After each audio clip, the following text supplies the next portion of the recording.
Today's sponsor of the Vision Quest podcast is 920 Hat Company. Leather patch hats are in, and 920 Hat Company is here to hook you up with your very own custom hat. All patches are lasered on top-grade genuine leather and on popular brand hats like Richardson and FlexFit. Whether you're looking to show off your business or want a one-of-a-kind hat for yourself, 920 Hat Company can do it all.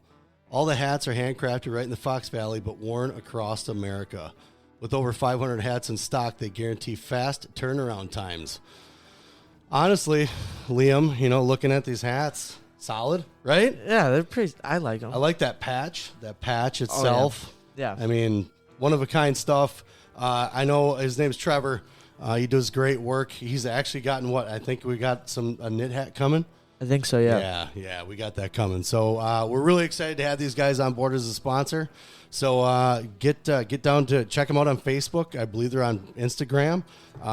Check them out, man. They got the best hats, I think, in the Fox Valley, if not in the state. Yes, sir. Yes, sir. So get down to 920 Hat Company on social media and check them out. All right, everybody. We are back for yet another episode of what we like to call the coolest podcast in Wisconsin. Hopefully we're getting there in the nation. I doubt it, but we're working on it. This is the Vision Quest podcast, and we have a very special guest with us tonight. I've been kind of waiting for him to get back to me. He's busy. I can tell he's super busy because he's sweating his balls off right now after doing what looks like a workout. I have on with me Sammy the Wildman Jones. What's going on, man? Dude, I'm doing great. That's good. I did just finish a workout. I just went and took a bath in the river. Nice. And nice. Yeah. Nice. That's what I'm talking about. Just got out in time to grab myself a Liquid Death and jump on this call with you. Nice. I'm pumped. Liquid Death, huh? How's that? Oh yeah, man. Oh, dude, it's my favorite. I'm real big into sparkling water, and I love the marketing. I love the artwork that they put out, so I'm a big supporter. So let me ask you this then: are you a LaCroix guy? You know what? I do love LaCroix, but I don't go for LaCroix. Okay. Anymore because there's so much. I go for Waterloo. I'm gonna go Liquid Death. I'm gonna go Waterloo. I'm gonna go Bubbly, and then I'm gonna go LaCroix. I also got to add. I just escaped. Whatever. That's my order. That's my order of sparkling. That's your order. That's what you're doing. Chico. There we go. Topo Chico's in there too. Before LaCroix. Right on. As you know, I tried a lot of sparkling waters, and because I'm a berry guy. I love berries. Oh yeah. And there's not enough sweet with that tart, man, and it just pulls my tongue back into the back of my throat like, whoa. So you're a brave man. Dude, I don't drink anything. I don't drink like Coke or soda, anything like that. I only drink like water and Gatorade. Yeah, water. Yeah. A little coffee in the morning. I actually switched over to mud water. I've been drinking a little mud water in the morning. Some lion's mane in there. Oh yeah. Dude, crazy. You're the reason the algorithm is putting those out on my Instagram. Mud water, man. I've been feeling, but look, I'm hooked up. I got my own coffee, so I can't switch over to mud That's water. fine. Yeah, don't. In fact, I'll start blocking it right now. Then you won't get it anymore. You won't get inundated with mud water. So you started. I went through this little dive, and I usually don't do this, but I was interested because I was like, where does this? You're not big, like you're short, right? But looking at how when you're wrestling other guys, like you aren't that small because wrestlers are what? They're small. Most of them are all small, right? There's weight classes. We're weight classes. Right, exactly. So then there's like thinking about like Luke Pletcher and like how small he was. I mean, these guys are tiny, I'm not tall by any means. I'm still 5'10", whatever. But you see this guy, he's got long dreads. It's like, where does a guy like this come out of, right? So I'm looking back and I see Illinois tournament back in like 2006, I think it was, like bantam or schoolboy. But then I see Southeast region. Were you from Louisiana? Is that where you're born? I'm born and raised in Folsom, Louisiana. Oh, Creole, huh? Yeah, deep south. We're deep south. All right. So when you were coming up, I mean, was this a family thing? Was this something that your dad was in wrestling? How did you get hooked up into sports as a kid? Like, what were you like as a kid? I was wild as a kid. Still, continue. You started that way. It started that way. Yeah. So I grew up in the country. Okay. So it's kind of like, it's hard to say country in Louisiana because it's all swamp. It's all, but rural swamp country land is where I grew Dirt road. up. Pretty far out. Yeah. A town of about 800 people. Okay. And like, you don't see your neighbors kind of thing. So like you could go outside and scream and nobody hears you. So it was a great place to grow up for me. And I got into wrestling when I was 8. I'm one of 4 kids. Okay. And my brothers played soccer and my sister danced. Soccer. And I love soccer. I love soccer.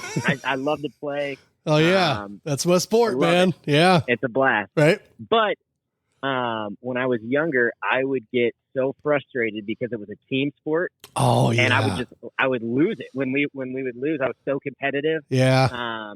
And like I'd be yelling at my teammates and stuff, and my parents were like, "You can't be doing this." I needed someone to blame, so it worked perfectly. Oh. Man, I just couldn't handle it. Yeah. So I got into wrestling. My dad, I also would wrestle my friends, and I would end up hurting them, and we would get in trouble. My cousins and we would go upstairs into like their loft apartment, and we would box when we were kids. So like I have memories like my nose is bleeding, seeing my aunt. Oh man, you are a wild man. We were getting in trouble when we were little. I mean, we were just having a blast. Yeah. And my dad, he had like a coworker or somebody he was working with, and they just invited us to a practice. Like, hey, my son wrestles about your kid's age. Yeah. Why don't y'all come out?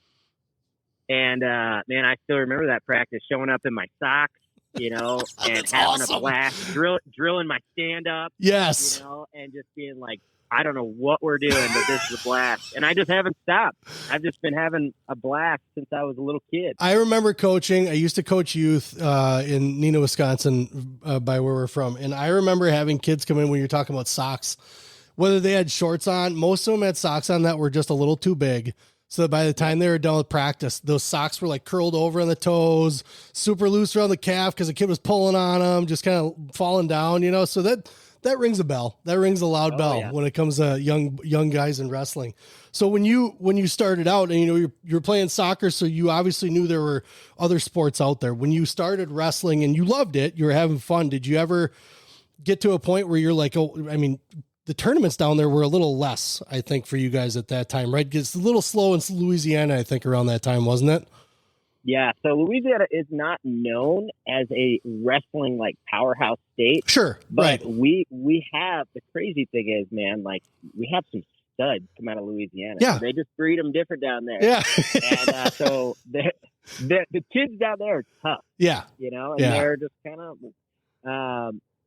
so we went with it. We went with what we had, and it worked. So I see it like through track wrestling. I mean, obviously you can take what you want out of it as far as what you did, what you didn't do, but just looking at tournaments that you went to, you really aren't on track until you're probably 13, 14. So were you just kind of hitting local things, kind of getting into the groove and figuring out what wrestling's all about? I mean, did you find Greco down there? We'll slowly slide into Greco as we go along here, but did you find that in Louisiana? You got your research, getting down track wrestling, finding out what little Sammy Jones is up to. I was digging. I like it. I respect the research. So I played soccer and wrestled until I was like 12. Okay. I was also into swimming. Now, as nice. I mentioned before, I don't really have the body for a swimmer. And I'll tell you what, swimming is the best cross trainer for any kind of swimming. I believe it. It's an incredible full body workout, low injury because there's really no impact. Well, and there's the fear of dying, right? Because you don't want to drown, right? Yeah. So I swam probably up until my sophomore year of high school. Yeah. Okay. And so those were the sports that I did growing up. Yep. But yeah, once I got into about junior high, 7th and 8th grade, that's when I really was starting to see, like we went to Southeast Regionals, we went to Iowa Nationals. Yep. That's when we kind of started going and getting exposed to other states. Okay. Not a bad time for that. That's perfect. 13 area, right? Just when that's kind of when the sport gets like, I think 12, 13, 14, that's when guys really start to elevate their skill. Yeah. Well, and you could tell by your record too, because it means so much on track wrestling, right? But you could tell by like what you were starting to get to, you could see there was a dabble of a second here, then there did not place. And then all of a sudden you get into the later years, like, oh shit, he's really kind of jumping levels a little bit here because puberty and all that stuff hits. So were you ever, before that all started to happen, and I ask everybody this, were you ever at a point where you were wrestling and you're just like, I'll go back to soccer. I'm not digging it anymore. It's kind of bothering me. I'm not as successful as I thought. Cause every kid kind of goes through that, I think, like, just a question at the end of the day. But was there ever a doubt that once you were kind of in it, did you think that there was a point that you just didn't want to anymore? So my senior year of high school, I pretty much didn't train all summer long before Fargo. Went and wrestled Fargo. And then I was like, I'm done. I'm like, I just want to be a normal kid, and like, I want to go to college, have a good time. I don't want to be disciplined all the time. So I actually did. I took a year off. I retired or, stopped wrestling for a year. Yeah. And then I had all of my buddies that I had competed with, throughout the years that were into college, and I'm getting all their Snapchat stories, and they're sending me videos of what they're up to. And I'm like, man, I should get back to it. I think I would have a lot more fun than what I'm doing now. Yeah. What were you doing? What were you doing? Were you partying? Nothing good. You're partying. Yeah. That's what happens. You got to sow those oats, man. You got to let it loose and figure out if that's what you want to do. Well, I'll tell you what really happened, actually. So, okay.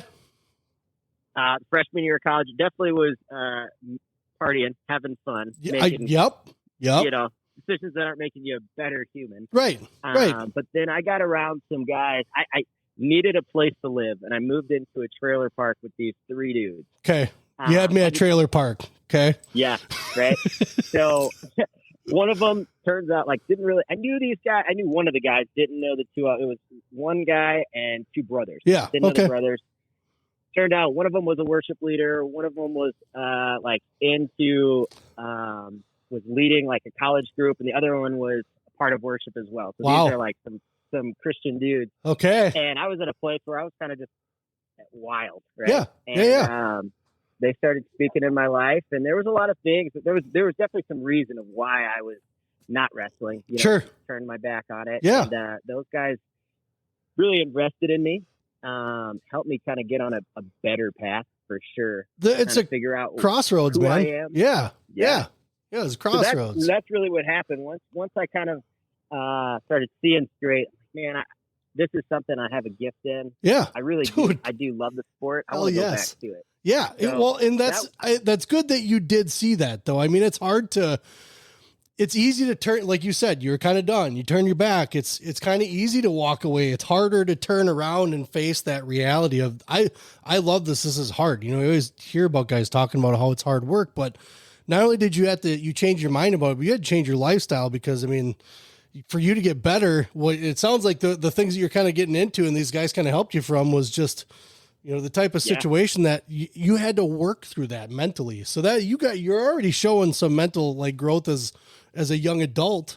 So going through that process, did you have to go through that process first mentally to just stop doing things before you got into the practice room? Did you have to make sure that you were going to be copacetic? Yeah, man. I talk about this a lot. I think I would have broke if I would have gone straight from high school to college. I think it would have been I don't know where I would be. Yeah. I don't know what would have happened. For sure. But just where I was mentally and maturity level. Yeah. It wouldn't have been a good combination. Right. I think I would have gone and I think I would have fizzled out. I think I probably would have been more burnt out and had kind of a bitter taste in my mouth from the sport. And then I don't know where I would have been. Sure. So I think even though I took an entire year off from training, I mean, I didn't do anything. I worked at a popcorn shop and there you go. Was not training at all. Wasn't lifting, wasn't running. So got out of shape. But even with all of that, I think just mentally, I was in such a better place that I was excited to go back to college and get the chance to wrestle. I was hungry. And I mean, my first year of college, I made a university world team, went to worlds and I saw that on track as well. Yes, you did make a university world team. So, hey, do you work for track? Are you plugging them or what? I wish I was. I'm not getting paid nothing, man. I really got to reach out to those guys. But with that being said, so the process that you went through and the things, obviously there's a mental aspect to all of this, just life in general, but did you have a hard time like with some of those struggles that you hear about a lot? And this is because you're not alone. A lot of these guys that are young going into college, that's usually the year that sets them up, for the rest of kind of their college career. So having to go through that, you took the year off and then you went back to school, you got yourself right. Were you able to refocus in a way that you hadn't before once you kind of got through all that mental, strife or struggle that you were kind of going through, trying to put all the rest of it behind? Did you find yourself more mentally adept to now going into that situation of school and wrestling and that, because it's a balance? Absolutely. Yeah. Like I said, I was hungry to wrestle. I was hungry to compete. I was excited for the opportunity to wrestle. And there was definitely reasons for why I was just burnt out. There was things that internally that I had experienced when I was younger that I never dealt with, never learned how to deal with. Yep. And then once I took this year, I came to that breaking point where I was like, I just can't do it. And I didn't realize what was going on. Yeah. But I wasn't excited about anything I was doing, man. I was in a bad place. I hear you. I hear you. So like, I just kind of threw in the towel. I'm like, there's no reason to train anymore. There's no reason to compete. Yeah. And so I was in a dark place for sure. It wasn't just like wrestling was hard, so I quit. Right. It was like, it just wasn't in a good place. So once, I went through this year, I had these guys that really just loved on me well, kind of, they saw that I was kind of broken. Yep. And then kind of helped restore some relationships. And then my parents gave me a great foundation.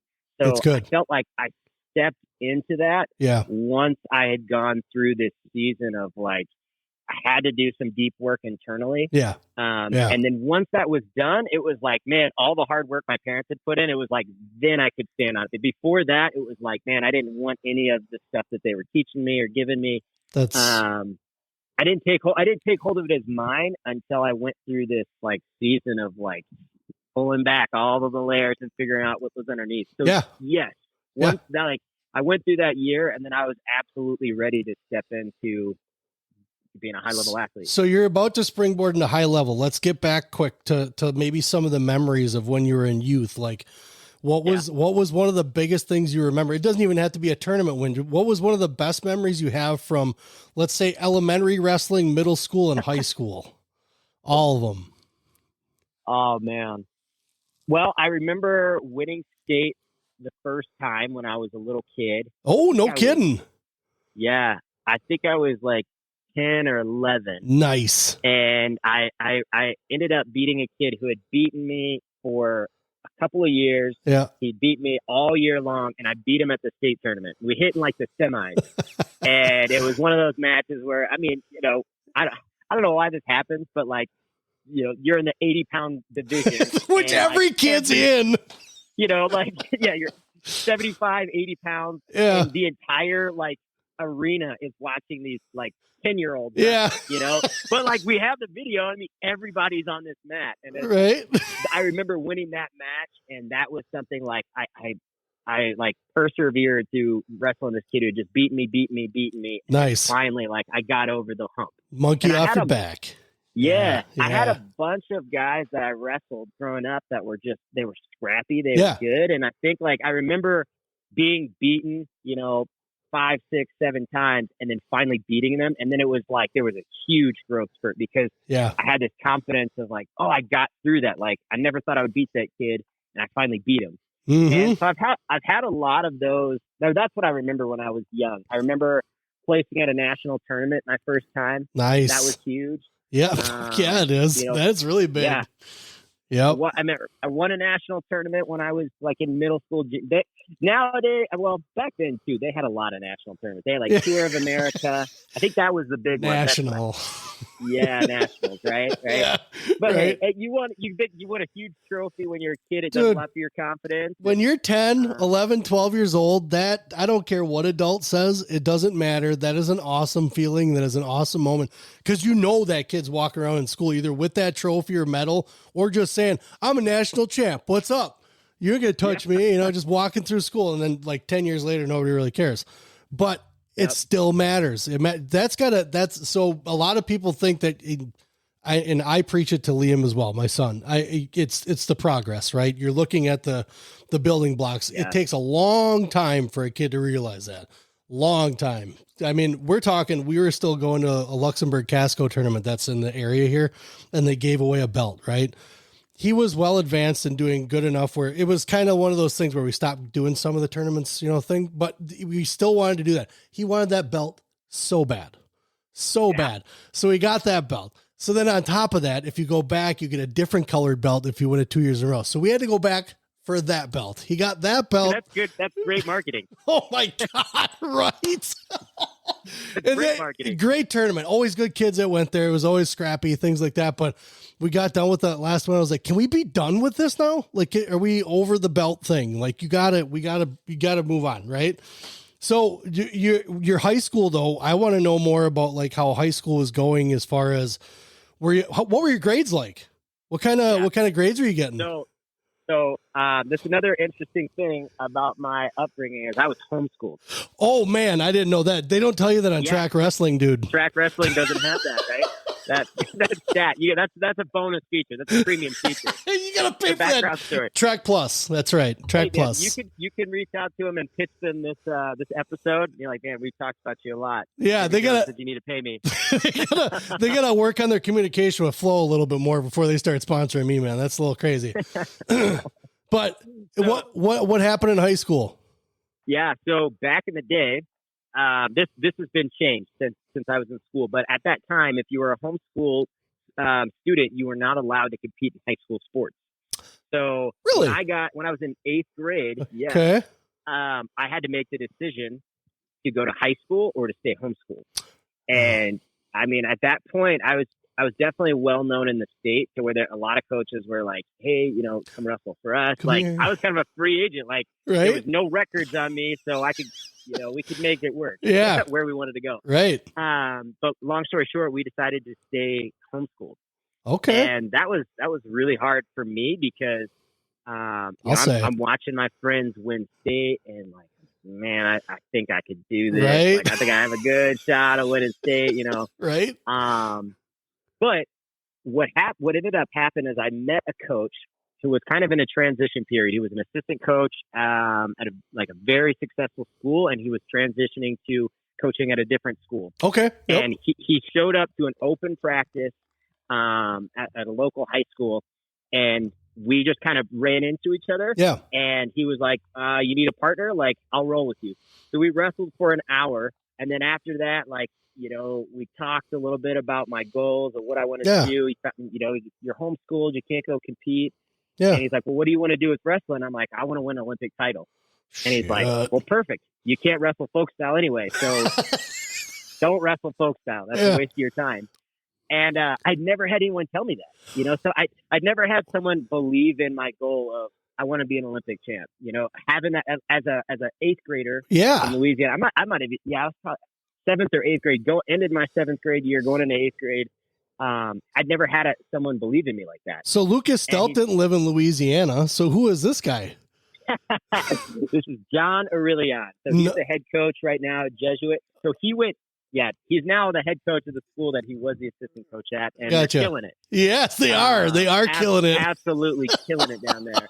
I talk to him pretty regularly. I mean, I always tell him, man, I've all the places I've been, I've never had a coach like you, and I mean it. Yeah, I mean, totally. Because when you're at youth, people don't realize it's a lot harder to coach. Yeah, it is. Get someone to the high level. When you're a high level athlete, you've got such a knowledge base. So like I'm correcting little things. We're doing strategy. Yep. I'm putting you through some good workouts, but going through the youth, like that's the developmental stage. That's huge. It is. Yeah. And so, I can't speak enough to how much he set me up for success because, and the way that it just worked out was ridiculous. He was in between jobs of coaching. And so he literally I met him one time at a practice, we rolled. He's like, all right, you're pretty good. Yeah. What are your goals? You want to be an Olympic champ? All right, I'll coach you in Greco and freestyle. Yeah. So then I started going to, we wrestled at his parents' garage. They had a little tiny mat in New Orleans. I would drive over and we would wrestle there. That's awesome. I love love these stories. That's the best. Yeah. Yeah, man. I mean, it very, very humble, meager beginning. Nice. In freestyle and Greco, but that was kind of what reignited my excitement. I wasn't going to wrestle in folk style. Didn't really know what I was going to do. Yeah. I wasn't going to high school. So then we just started wrestling the Olympic style. So I think I wrestled maybe one or two more folk style tournaments, national tournaments. And then I just kind of hung it up and said, I'm just going to focus on freestyle and Greco. That's about right. That's what I saw on track wrestling. That's what I saw in there. Cha-ching. Cha-ching. Yeah. So that's an interesting start. So I've had Lucas on quite a bit and we talk a lot. I mean, a lot about if you have goals like that, you can't think that you're going to be able to blend the two and be able to be like high level. Like you're just not, there's anomalies that happen on the planet. They're all over the place, but 99% of the time you're not it, like you have to be able to focus on that one thing. So it's interesting at that time that there was, especially in Louisiana, that there was a guy that had that vision as well. Like, well, it doesn't matter. You got to do this to be able to be good at the Olympics. So put that away. Don't even worry about those guys. So you started training with him, and so what kind of part of your training with him? Was he calling to get you partners to come in? Like, was he getting other kids to get involved the same way? How was that working out? Well, we would wrestle with, so again, like, it's folk style high school season. Like there's rules. Like I can't go into a folk style practice and wrestle with those guys. Yep. If I'm not on their team, I don't go to the school. So like, I wrestled with him. This guy's about 175, 180 pounds wrestling somebody who's like 110 pounds. Right. And that was my training partner all through high school. And, I mean, there was guys that eventually, like when we trained for Fargo, we would have a Fargo camp and he would run that. Yeah. I would wrestle those kids. But like, man, I was wrestling an adult when I was in 8th grade. And, yes, I mean, of course he's giving me feel, but like there was definitely weight. Like I had to learn how to wrestle. A grown ass man. Exactly. Yeah. And I look at these things that like, we couldn't have designed it this way, man. It just happened. And like, we just did a lot of things were really helpful, So the timing was right. Did he find you things to like competitions to go to around the country? I mean, were there things freestyle Greco wise nearby you guys that you could go compete in? Like, how did that work out? At that time, no, we would train freestyle and Greco year round. Wow. And then we would go to we'd do all the like regional tournaments. Yes. Or like the state tournaments, where you wrestle the same kid 8 times in a day, 4 times in a day, twice in freestyle, twice in Greco. Yep. So I did that. And then we would go to Southeast Regional. Yep. And we would go to Fargo. Yep. Now, I also was introduced to Willie Madison, another Louisiana wrestler who went to Northern Michigan. He came back and he took me on, not my first international trip, but he took me to Bulgaria. Nice. So John Aurelian, he definitely connected me to other guys who were high-level athletes. Yeah. So that was he was a connector for me. We went to Fila Cadets. That was another tournament that was going on. I saw that on track wrestling. Yep, that was on there. I was a little surprised to see that because I couldn't remember when Fila was done because I know at some point they just cut those guys off. So I think it was around the time when Olympic wrestling or Save Olympic Wrestling happened. Yeah. Yep. somewhere around in there, maybe. somewhere around in there. So you're limited as far as competition, but obviously you still had, I mean, you had a workout partner that outweighed you a little bit, but he had knowledge. So you're gaining knowledge. Did you find that when you were going to these tournaments then that you were ahead of the curve against these kids when it came to freestyle Greco? See, I mean, I'm sure the answer is going to be yes, but what were you realizing then in your mind that you saw that? Were you like, oh yeah, I'm on top of these guys. There's no way I'm not making a world team, because you did fairly early. Well, yeah, I mean, to be honest, like at that point, I didn't really consider myself like the stud, right? Like I knew I was good in Louisiana, but I'll tell you something, like I kind of like mentally sabotaged myself, because what I would tell myself is, oh, Louisiana isn't known for being good wrestlers. So therefore, anyone that I wrestle already sucks. And so if I beat them, it's not a big deal. And so I just had that like mentality. Yeah. And honestly, like I didn't even realize that I had that until maybe like a year ago, because I looked back and I watched the matches. Somebody sent me a match of me wrestling in Fargo. Yeah. When I was like a junior in high school, and I'm watching these matches and I'm like, man, I was good. Like I was really good. And I had people, telling me, hey, you are really good. Yeah. Like, I didn't believe them. There was this thing mentally where I just wouldn't believe that I was good. Sure. And I kind of would self-sabotage myself.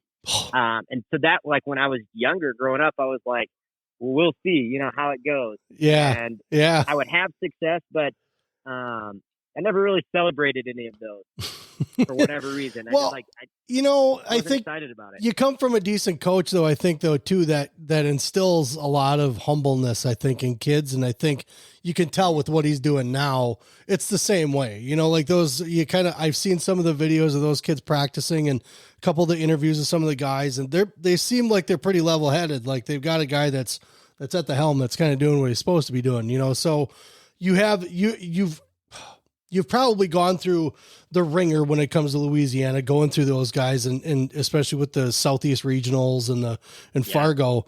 When you got overseas, because I talked to Lucas about this a lot too, when you got overseas, did you find yourself a little lost wrestling those guys because they wrestle so differently than we do?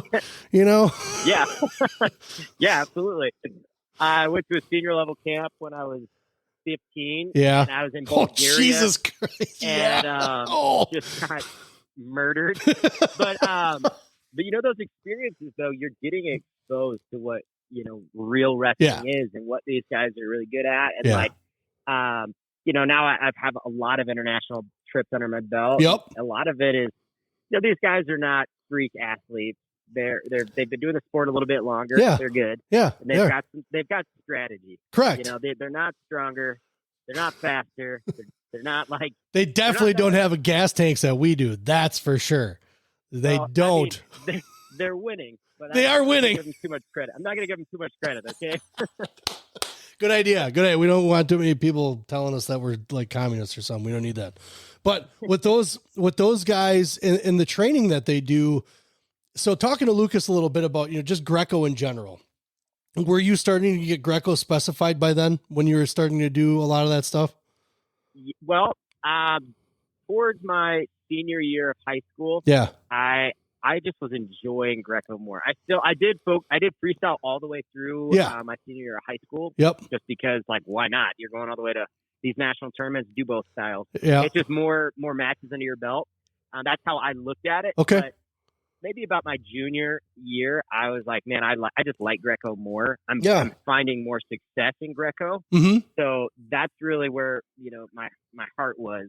Okay. I'd say about junior and senior year I was excited about Greco, but I still would do the freestyles. And my mindset was, I just need more matches because there aren't a lot of tournaments for me to go to. So I'm going to try to compete as much as I can when I get the opportunity. So did you notice, because you don't see it a lot now, obviously, but was that a little more prevalent back when you were younger, where guys were still trying to do both, especially US guys, but guys are trying to still do both up until a certain point when they're like, no, I just want to do it in here in their 20s.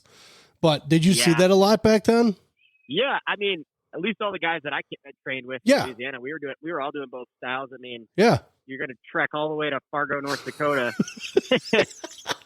Make it worth it. If you're going to put yourself through that experience, you might as well get as many matches as you can. Damn 20-hour drive, I tell you what. Jeez, man.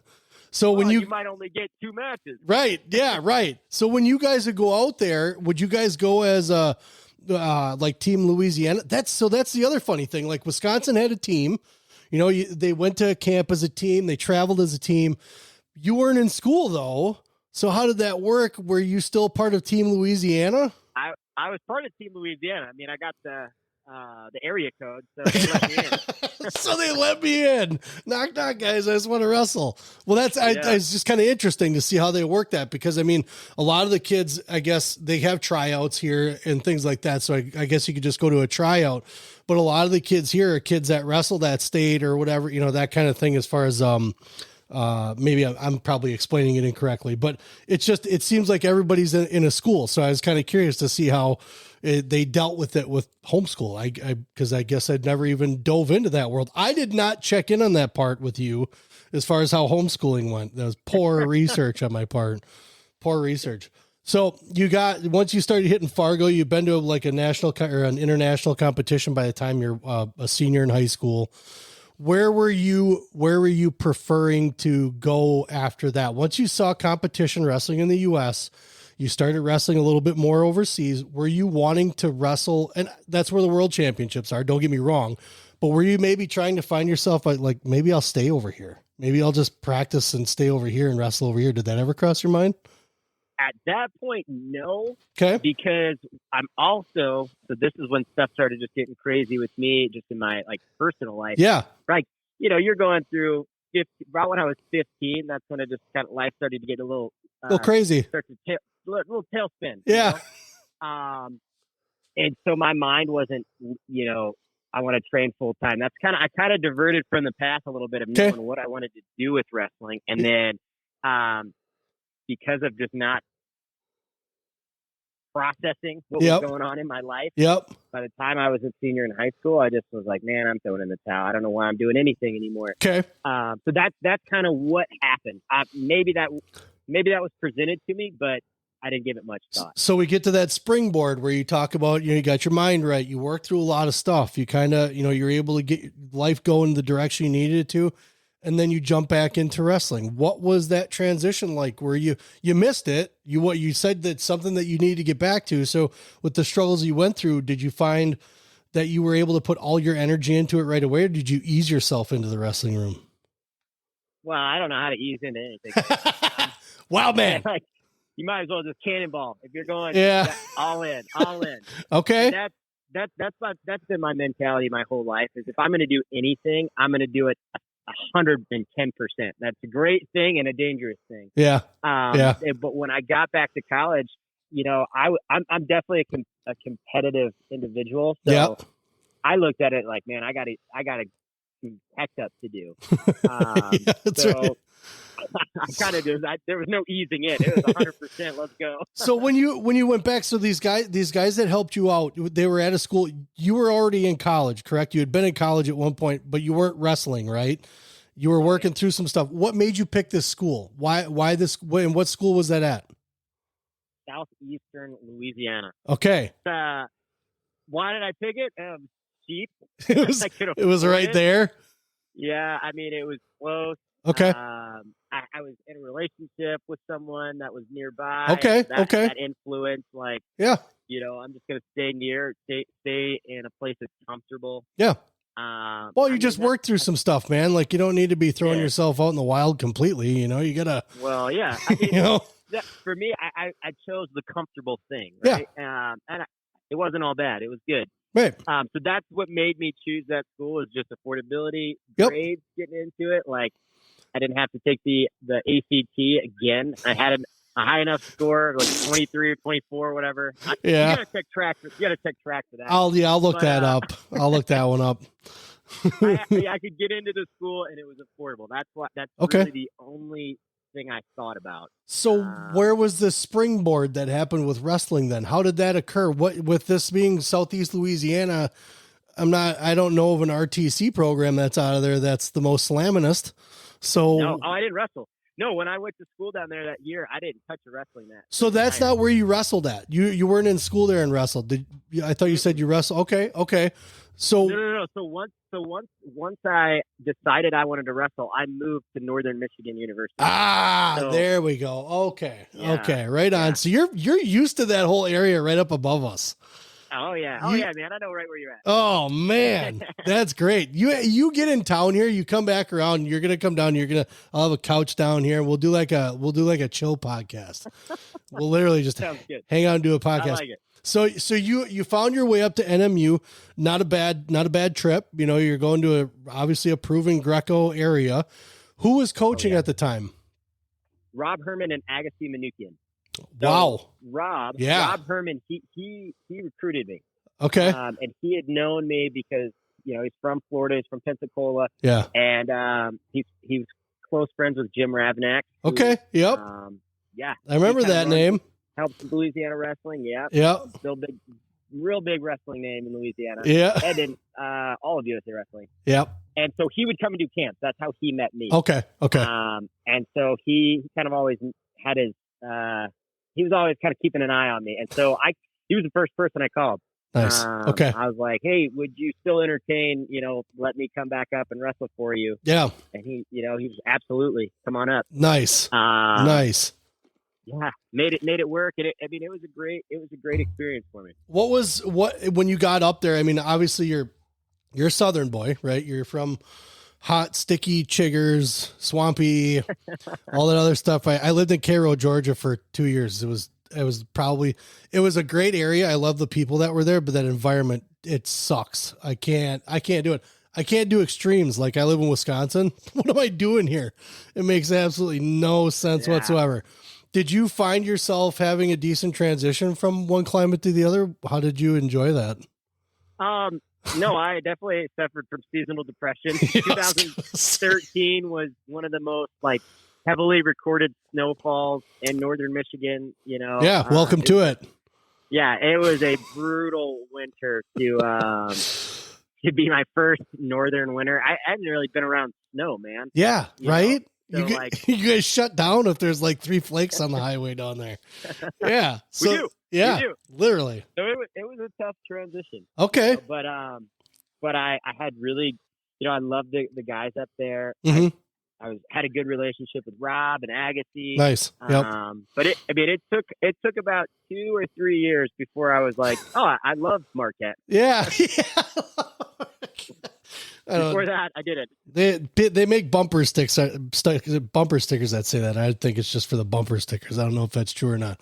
We have friends that live up there too. It's really nice actually when you hit, I would say, not even late fall, right when summer starts to hit fall, because they have Lake Superior up there. It's just a little bit cooler.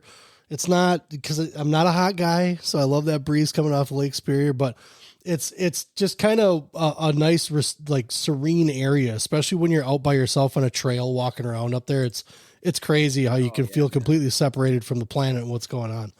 But what were you going to school for? What was your plan and obviously wrestling was the main goal, but what were you, was the kinesiology like all the other wrestlers go for? What were you doing? So I have a degree in accounting. Sick. I went to school and, took an accounting class. I think I was in marketing or business or some major like that. Yeah. I took an accounting class, did one exam and crushed it. And the teacher pulled me aside and he's like, you should do this. You have the mind for it. You're going to make a lot of money if you're an accountant. And I was just this young kid. I'm like, I can make a lot of money. I'm good at this. You think I'm good at it? All right, I'm going to do it. And that is as much thought as I put into it. Yeah. Somebody thinks I'm good at it. Right. And I could make some money. I'm going to do it. So nice. I have the mind. I have a very, very linear, organized brain. Okay. I don't look like it, but that's a very, very structured. I'm on the same boat as you, man. I've strived to find a place that had structure for work, and I finally found it. It's like the days fly by because things are so organized. But when you come down to my basement and look at how my podcast stuff is set up, you're like, you're organized? Like what? Yeah, it is organized to me. That's right. Yeah. So numbers, are you like a beautiful mind? You have numbers just floating through your head and equations and things like that, or how did that work out for you? Yeah, well, no, don't start asking me to do multiplication and division, okay? I'll see how you do on track with that. We'll see what your record is for that on there. Then maybe we'll call and do it the next time. So you know what it is though. I'm pretty because of being homeschooled. Yeah, I was very good at like being a self-starter and like learning stuff on my own. Yeah, makes sense. So it was a challenge for me. Yeah, and I like things that are kind of like a puzzle, and that's math. Yep, it's a puzzle. That is math, and it exercises your brain. I think math is great for you. It's hard, but what it's doing internally is really good. So Liam keeps talking about engineering. So I told him, I was like, you better get your math hat on, because that's all you're doing is math, dude. That is it. Fractions, decimals, you name it. It's all math, and I grew up in construction doing math, just measuring stuff and adding up for materials. But just thinking about, so my wife works for an attorney's office, and they do, handle a lot of finances when it comes to like divorces, all this other stuff. But she talks about doing that type of adding and like keeping track of like these accounts and places. It's like, oh my God, like there's no way I would bash my head off a table if I had to handle that on a daily basis. But it's for certain people. So was that a hard degree to get while you're trying to compete and going across the world? Yeah, man. All I did was wrestle in school. I mean, it always comes down to the people that you meet. Yeah. And I made some really good buddies that were not on the wrestling team that I met in school. Yeah. And Peter DeWan, this is hilarious. Oh, nice. I like these stories. This dude, I mean, this kid was just really smart. So I would hang out with him. Yeah. And then whenever I was like, dude, you just tell me every time you study and I'm coming over. Right. And he studied all the time. I'm like, Peter, we don't do anything cool. We don't do anything fun. All we do is school. But like, I credit him like my college degree because that kid studied all the time. So I just hung out with him. He did really well in class.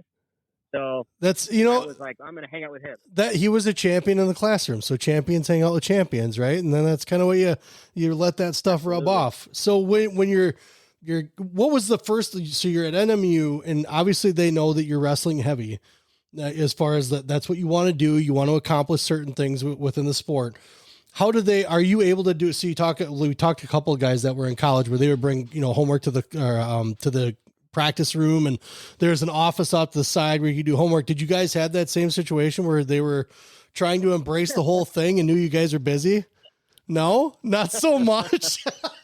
That was an Andy Bezic upgrade, all right? No, you're a man, all right? You're at college, you're a man, you're here, you get it done, and then you come train. You're not going to sit out of training to your scores. Now, a lot of guys suffered probably because of that. I think it's a good upgrade to, good job.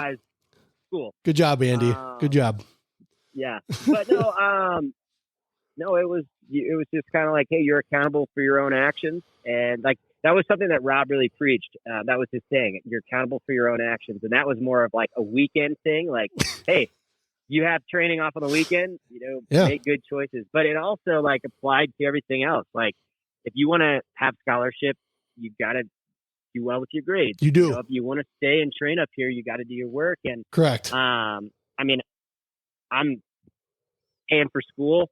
My parents are helping me out pay for school. Like that was something that I didn't take lightly. Right. I wanted to, to make the most of the opportunity that I was given. So I definitely, I prioritize school because. Yeah. Well, dude, you can only wrestle so long, right? You gotta be able to do something afterwards. And I'm trying. So you talked about your parents briefly here for a second. Now you had a good support system. Your parents obviously kind of were there for you to catch, but were they necessarily trying to save you every time? They obviously taught you something when you were at home, being homeschooled.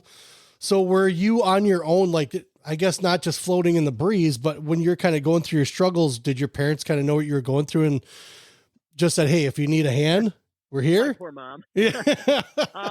Shout out to mom and dad. Yeah, they absolutely would do anything in the world for me. Yeah. They also really gave like the skills of independence. Yes. And, like, that's what I noticed. I'm noticing that with just a lot of how you handled things. It seemed like you had the tools to be able to, I got to do this. So it's good that that comes from them.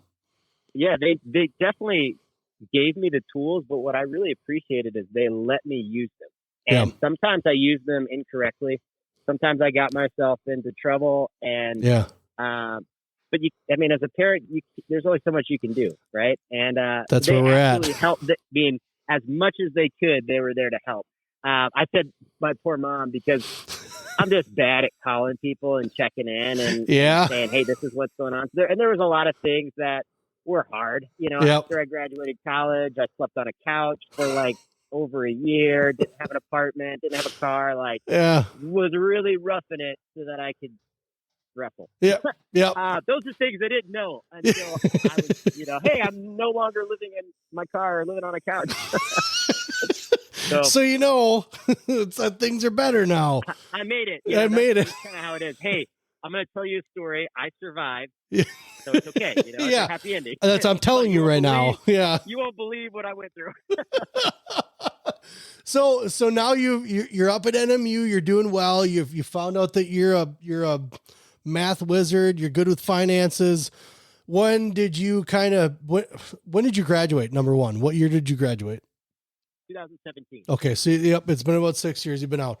So when you were going through the process of trying to keep that degree and finish it, where were you traveling to? Were you able to get overseas as much as you thought you would? Or was it, cause I know Lucas talks about, that you guys have a cycle, you have the certain tournaments that you go to and focus on. Yeah. Was that obviously your coaches were very mindful of, this is a wrestling team. We're here to wrestle. So what were they taking you to? Yeah, so we went to Denmark. We went to the Thor Masters. Oh, nice. They would take a trip to Panama. I never went to Panama, but I went to Sweden. I kind of went to that Eastern European bloc a lot. I went to Bulgaria, Kazakhstan, Uzbekistan. I traveled a lot in college. Okay. Our that was all set up by our coaches. They would we'd get the schedule from USA Wrestling. Our coaches would, put it out there, let us know. We'd reach out to our sponsors so that we can get over there. Okay. But I traveled a lot when I was in college. Injuries? No. Yeah. No. Yes. I'll knock on some too. I'll do the same thing over here. When I consider injuries like you're out with surgery and you've got none of that 8-month recovery. That's what I'm considering an injury, but no, a lot of bumps and bruises, some dislocations. I think nothing major. I've only seen your head wrapped, I think, twice. I've never seen a lot of nose plugs in, and I don't think I've seen hand wraps. I think I may have seen a knee pad a time or two, but you don't see you rocking around with too many doctor's excuses for stuff, so. No. And I mean, a lot of the stuff, are you sore or are you injured? Right. Kind of work at it. Yes. That's that question. Right, it healed itself. I don't know how. That's that question. Are you hurt or are you bleeding or does it just hurt? You're not bleeding, then you're fine. You're fine. It's okay. It's not sticking out of your skin. We're doing good. That kind of thing. So what coming up into, I guess, the senior level as you really started to progress through your college years, what were some of the more memorable tournaments that took place in your life during those years? Yeah.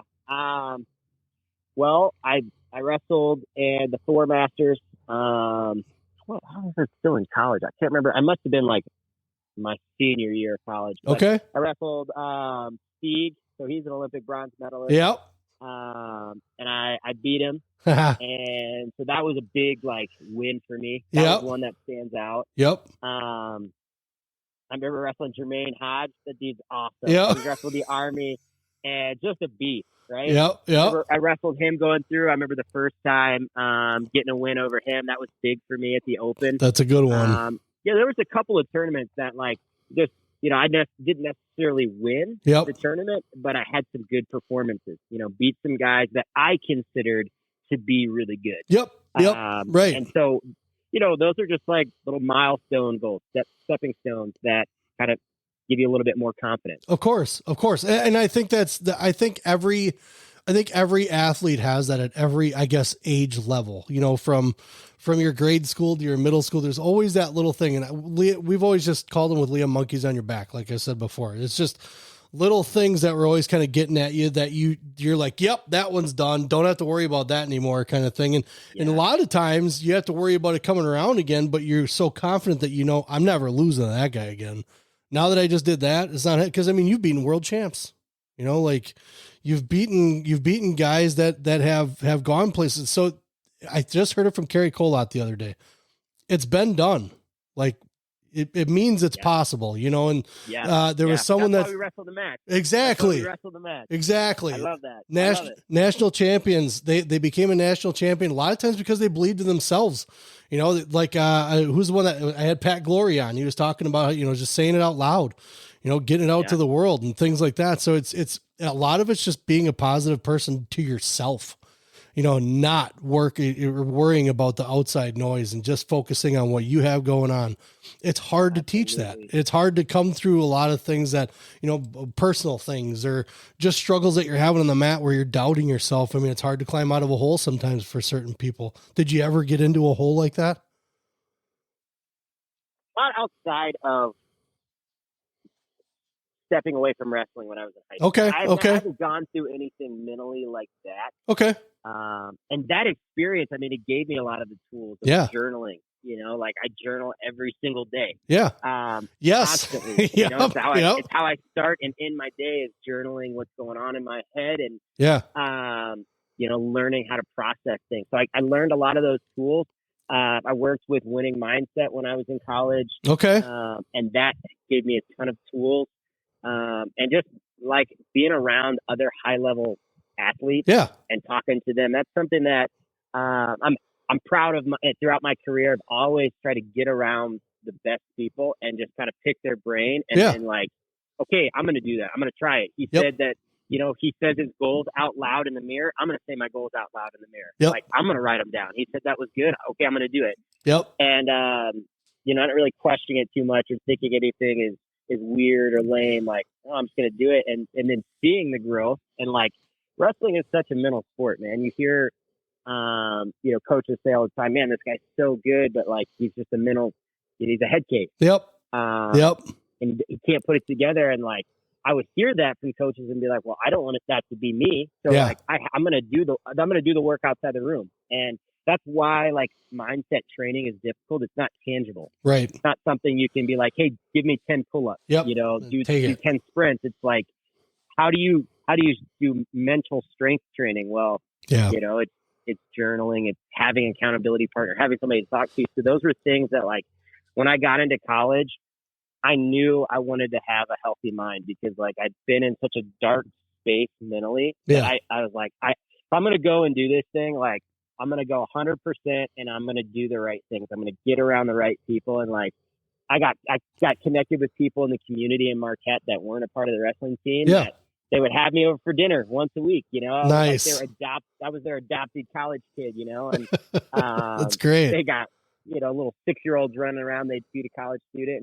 And that's awesome. That was huge. That's awesome. So it's a nice transition. And then to talking about now with what you're doing with your podcast. You have the Turn Your Brain Off podcast. You call it Tybo. It's nice. Tybo podcast. So you're pretty in depth with you're not only just your belief system and not only just what you're doing in your training, but what you're doing with life, so because every day is a struggle, but in some shape, form, you have something that kind of gets in your way, whether it's big or small, it doesn't matter. Sometimes that could set someone's day off. How do you keep yourself on a path that you journal, you write things down, but it seems like there could be so many things going on that throw you for a loop, and you got a great family. You guys looks like you're in a beautiful situation with where you're living. I mean, I couldn't, when you told me you're in Mountain Time, I didn't even need to hear anymore. I was like, I already know where he's at, and I'm jealous, completely jealous. Yeah. So with living in a nice area and having a good setup, I'm sure it's the way that you want it and things like that. But what drives you to try to, and I would assume trying to make a difference, but what drives you to want to bring betterment to these guys? Kind of like, like I told you, I find you guys intriguing. I find you guys inspirational in the things that you're doing. So obviously you're doing something like that for that type of reason, but what drives you to do it though? Yeah. Man, life's hard. It'll beat you down, you know? Yeah. And there's so much noise in the world, especially today, that's going on. And like, if you don't know who you are and what you're about, Yep. good luck, man. Good luck. You know, and I've seen it happen time and time again to really, really good friends of mine. Yep. And I've gone through it myself. And so like I've accumulated, because of this weird upbringing and this crazy sport and the people that I've interacted with and the opportunities I've been given. Yeah. I've developed kind of a perspective that I feel like could help a lot of people. Yeah. So I'm like, man, I got to share these tools that I've been given. Right. You know, like right. I've been influenced by so many different coaches that have taught me so much throughout the years that it's made me who I am. Okay. And so that's kind of a big motivator for me is, it's just a tough world we live in. So I want people to have the tools to live, to get through life, but to do it in a way that's like their life is flourishing and they're excited about what they're doing. This is your life, man. Like, yeah. Right. Yeah. It's Live your it. life. And we miss that so much because of how, you know, there's so many, all the distractions. Yep. You know, Yep. we miss being present and being intentional with what we're doing. Yep. And that's something, for whatever reason, that's really, really important to me. It's always been really important to me, to be intentional, to be present, and to get the very most out of life as I can. So I want to share that with people. I just saw you saying that before. It's something obviously that you believe. So it's not something you forget. It's something that you have in your head. So that's where, like I said, I like to talk to genuine people that you can tell that this is who they are. This is what they are. You know, like talking to Frank Jasper, you know, talking to him about the movie when it first happened. And he brought up this Chinese nutrition thing. And I'm like, what are you talking about? Stop talking about it. We're doing it on the next episode. But I got to dig into him a little bit and who he was, you know, and figuring out why you know, he was going into to be a bodybuilder, I believe is what he said when he was in college. That's why he got picked for the movie. That's why he was in such good shape, because he was trying to become huge. He's trying to be swole, but nobody knew that. Nobody knew anything. So it's kind of interesting in how you're giving back to, you know, with the things that you've learned, where is, you know, I'm just trying to give back so people can find people like you and know about this stuff, because I think it's important as well. So with that being, how did you get hooked up with your co-host? Who's your co-host? Andrew Nomberg. So this dude's a buddy of mine. Yeah. I'm walking back to my car. Sorry, my phone. You're good. The conversation's too good to let my phone die. So Andrew has a company called Kepa Coffee. Okay. So Zach Dominguez hooked me up with Kepa Coffee. Yeah. Because we were talking one day at the Olympic Training Center, and I'm a huge coffee guy. And Shout out to Zach. I'm like, hey, Zach, Wildman Coffee, that sounds pretty cool, dude. Right. And like, Zach was like, hold on a second, pulls out his phone, calls his buddy, and we make the deal, like, on the phone right there. Like, oh my gosh, this is the coolest thing. At that moment, that's awesome. Like, I've made it, man. I've got my coffee, like, my brand. My name's on coffee. That's awesome. The coolest thing ever. Like, that's when I felt like I really made it in life. Right. That moment. Nice. So, yeah, go ahead. Okay. Here we go. Switching over here. You're good. So once I got connected with Andrew, we just were making deals with the coffee, and we're just talking. Andrew's another wrestler, really big into sports. Okay. And one day just kind of cold called me, hey man, do you want to do a podcast with me? Yeah. I never looked back. So listening to some of the guests, you've had NFL guests on, you've had, what was the other guy? I think Olympic, like track and field guys on, I believe there's one of the first ones. We've got guys and gals from all walks of life. The whole premise of the podcast is we want to talk to high achievers. Yeah. Who are whether they're entrepreneurs, they're in sports. We've had teachers on there. We've had bull riders, like whatever. That's right. We just want to talk to the very best. Yep. And the whole question is, hey, how do you use your mind to win? Yeah. Because like I said, this world's tough. It's tough. Like there's so many distractions, and like you've got to have some tools mentally to get through it and to do it well. So if you're a high achiever, what are you doing internally? Because you're not just right. winging it. Right. What's your key? What's your key that helped unlock the secrets? So with the coffee, now the podcast, you're kind of out there a lot. You know, are you putting wrestling onto the side? Like, what's going on? Did you put your shoes in the middle? Oh no, man! I'm still training. I came from training today. All right, good. I'm still competing. Yeah. Oh no, the wrestling dream is alive and well. So, sure. How old are you? 15 times 2? How old are you? I am 29. Nice. Not quite 15 times 2. So I'll be 30. I'll be 30 in November. But killing it, dude. Killing it. I just pulled my hamstring. So I played soccer forever, right? And I went up for a normal kick like I always did back in my 20s and pulled my hamstring. Super bad. Super, like my whole hamstring was black and blue underneath. The whole thing. I didn't even go through that when I was younger. I sprained ankles, got black and blue. This is horrible. So I was out for a while. I'm slowly kind of getting back into things. I'm going to be coaching, things like that. So it's nice to be able to have things like this. Like I listen to your podcast and being able to hear the other people. And the Vision Quest is also trying to pull, Vision Quest isn't just, it's a movie. It was part of a movie. It was a wrestling movie, but you're not that old. I know the movie. All right, come on. I think every sport, every athlete has their own Vision Quest. And that's kind of like what we're trying to do is, we're branching out to MMA guys. We're going to branch out to jiu-jitsu guys and, different combat sports. But, I'm going to branch out into soccer because it's important. I think everybody kind of needs to know that angle that, you came from Louisiana, dude. Like what is that? We came from the bottom. Now we're here. It's not, you had to work to get to a certain point and you've put yourself in a pretty good position. So we like to be able to be affiliated and kind of talk to people like that and get them out there, just kind of like what you're doing with those people. So we thank you very much. You got to get going. You got things you got to get doing.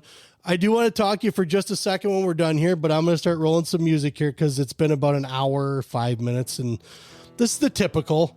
But we get back on. If we get you back on, we might get into like a 3-hour one. You never know. You might have to tell the wife and kids you're going to be gone for a while. You put a couch down there, and I'm there. Right? I got a recliner. I'm working. We're going to just find some piece of crap that's sitting out on a curb because then it can feel like a guy place down here, just stinky outside couch sitting down here. Home. All right, I'll feel like home. All right? Right on. Well, everybody, this has been an awesome episode. Sammy the Wildman Jones, I appreciate every minute that you spent on here. If we can get you back on in the future, we'll watch some competitions. You got some training going on, but we're going to let everybody go, and I'm going to talk to you for just a second, but we are out. Peace. All of our episodes are brought to you by Appleton Tattoo, located at 117 South Appleton Street in Appleton, Wisconsin, right off the main drag on College Avenue. You can't miss them. I've had some work done. I have a Celtic cross that covers my back that was done by Jason. We're not done yet. Jason Winans and crew, the artists that he have there, those guys are the best in the Fox Valley. They are definitely one to go to if it's something that you've just been kind of throwing around. They'll make you feel comfortable. It's a very clean environment, very nice crew, and very willing to get done whatever you need done when you need it done. You can message them on Facebook. I know they're on Facebook. You can give them a call at 920-604-8289 and get in touch with Jason Winans and crew at Appleton Tattoo, located again in Appleton, Wisconsin at 117 South Appleton Street, right in Appleton. Very flexible hours, great crew, clean environment again. I would not send you anywhere else except for these guys. Appleton Tattoo.